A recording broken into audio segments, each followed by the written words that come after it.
Bonjour chers frères et sœurs en Christ, que la grâce, la paix et la miséricorde de notre Seigneur Jésus-Christ vous soit abondamment multiplié. Shalom et bienvenue dans cette nouvelle vidéo de 7 minutes de pain quotidien du 13 avril 2026. Nous poursuivons notre lecture dans le livre des Actes des Apôtres, chapitre 13, et nous allons lire le verset 11.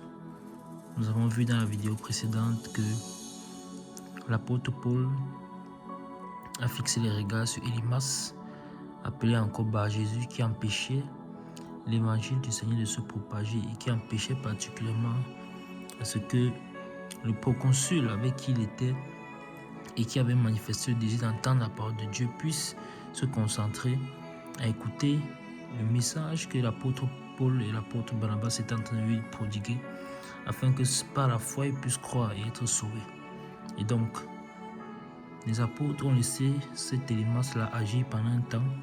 Et à un moment donné, conduit par le Saint-Esprit, l'apôtre Paul s'est tourné vers lui, l'a fixé du regard et lui a posé une question. Homme plein de toute espèce de ruse et de fraude, fils du diable, ennemi de toute justice, ne cesseras-tu pour ne pervertir les voies droites du Seigneur? Voilà la question que l'apôtre lui a posée. On avait vu que ce regard est le regard que le Seigneur pose sur tous les hommes. Plein d'amour si nous acceptons sa grâce, mais jugement si nous la refusons, puisque en refusant la grâce que le Seigneur Jésus-Christ nous accorde, nous sommes condamnés nous-mêmes. Et il ne faut pas qu'il en soit ainsi. Alors, l'apôtre a posé cette question à Élymas. Et nous avons vu que soit il va continuer à parler, soit Élymas va devoir répondre, car c'est puissance contre puissance. Et qu'est-ce que le verset 11 donc aujourd'hui nous dit? Le verset dit ceci: maintenant, voici, la main du Seigneur est sur toi. Tu seras aveugle et pour un temps, tu ne verras pas le soleil. Aussitôt, l'obscurité et les ténèbres tombaient sur lui et il chercha en tâtonnant des personnes pour le guider. Amen. Je relis le verset. Maintenant, voici, la main du Seigneur est sur toi. Tu seras aveugle et pour un temps, tu ne verras pas la lumière du soleil. Tu ne verras pas le soleil. Aussitôt, l'obscurité et les ténèbres tombèrent sur lui et il chercha en tâtonnant des personnes pour le guider. Qu'est-ce que nous avons donc vu, mes bien-aimés? Voici donc la sentence, puissance contre puissance. Ça a été un regard de jugement pour Élymas. Il ne faut pas qu'il en soit donc ainsi pour toi. Si tu écoutes dans cette vidéo, à l'entame, je préfère déjà te dire que je n'ai pas encore donné ta vie au Seigneur, fais-le rapidement. Ne tarde plus. Il est venu il y a plus de 2000 ans, il est mort à la croix pour réconcilier l'homme qui s'était éloigné de Dieu à cause du péché. Il réconciliait cet homme-là avec Dieu, homme avec grand H, homme comme femme.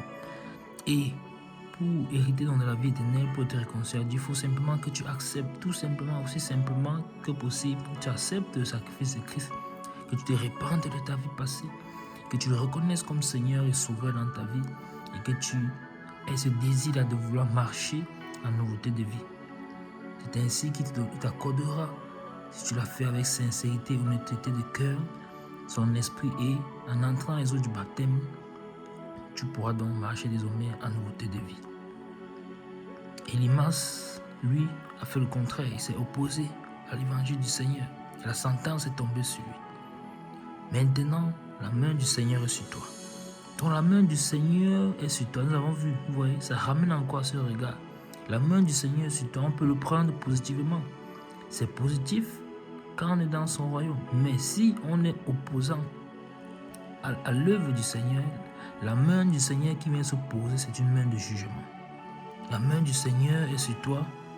Dans ce cadre-ci, ce n'est pas pour une bonne chose, ce n'est pas pour une bonne nouvelle. Cette main-là qui est sur lui, la main du Seigneur qui est sur lui, qu'est-ce que ça va causer? Pour un temps, tu seras aveugle.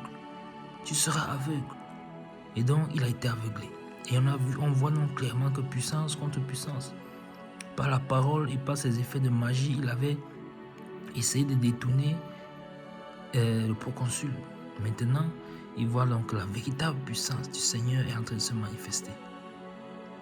Alors, la sentence est tombée, tu seras aveugle et pour un temps, tu ne verras pas le soleil. Quelle sentence terrible pour un homme sur la terre d'être incapable, d'être désormais incapable de voir la lumière du soleil. Qui est donc ce soleil levant? N'est-ce pas le Seigneur? N'est-ce pas le Seigneur qui est le soleil, qui est la véritable lumière, qui est la lumière? Tout homme qui marche sur la terre, homme avec grand H, homme comme femme, et qui n'a pas le Seigneur Jésus-Christ dans sa vie, marche dans les ténèbres, ne voit pas la lumière du soleil. Alors, c'était déjà spirituellement actif dans la vie d'Élimas. Maintenant, cela va se manifester physiquement, il va véritablement être dans les ténèbres. La lumière du soleil ne pourra plus l'éclairer. Qu'est-ce que tu fais encore dans les ténèbres? Sors de là et viens au Seigneur. Viens à la lumière. Viens à la lumière. Que ta lumière ne soit point ténèbres. Alors la sentence continue. Aussitôt l'obscurité et les ténèbres tombaient sur lui. D'où sont sorties cette obscurité et d'où sont sorties ces ténèbres? Donc il marchait, il avait les yeux ouverts, il faisait ses yeux de magie, ses yeux de fraude et de ruse. Il ne savait pas qu'il était dans les ténèbres. La main du Seigneur est sur lui maintenant, les ténèbres tombent sur lui. Donc faisons attention, le monde que nous voyons est un monde spirituel. Il est d'abord spirituel avant d'être physique. Il est même plus spirituel qu'il n'est physique. Donc c'est un combat. Ne pense même pas que si tu as des difficultés à venir au Seigneur, c'est parce que c'est naturel. Non, c'est un combat. C'est un combat. Il faut que tu te rendes compte. C'est un combat. Alors, l'obscurité et les ténèbres sont tombées sur lui. L'obscurité et les ténèbres sont tombées sur lui. Mais l'apôtre lui a donné une voie de secours. Parce que le Seigneur ne veut pas qu'aucun homme périsse.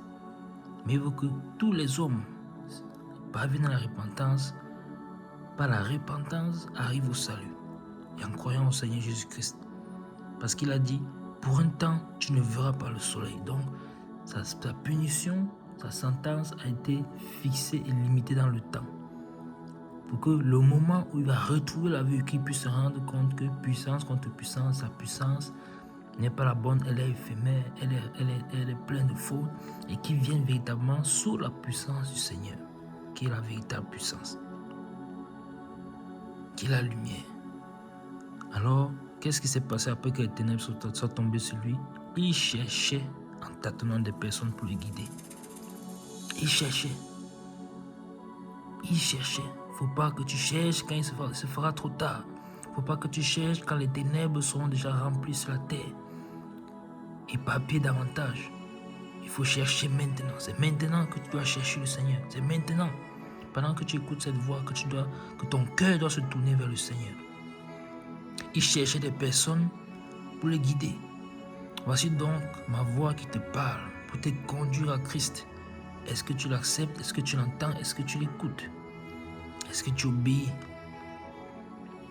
N'attends pas d'être dans les ténèbres avant de chercher des personnes pour te guider. La parole de Dieu déclare que jeune homme, réjouis-toi pendant les jours de ta jeunesse, mais sache qu'un jour tu rendras compte à Dieu.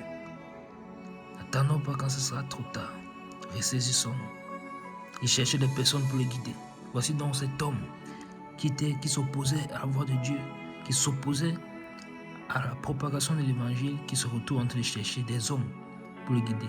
Cet homme qui faisait les œuvres de magie, maintenant qui est incapable de se guider, il a besoin de personnes maintenant. Faisons donc attention. Et le proconsul est certainement en train de voir cela et de se poser des questions et de comprendre que la vérité qu'il est en train de chercher est en train de se manifester sous ses yeux. Et c'est une personne. Certainement, c'est ce que nous verrons par la grâce de Dieu dans la prochaine vidéo. Nous arrêtons là pour aujourd'hui. C'était tout pour les 7 minutes de pain quotidien ce jour. Que la grâce, la paix et la miséricorde de notre Seigneur Jésus-Christ vous soient abondamment multipliés. Shalom.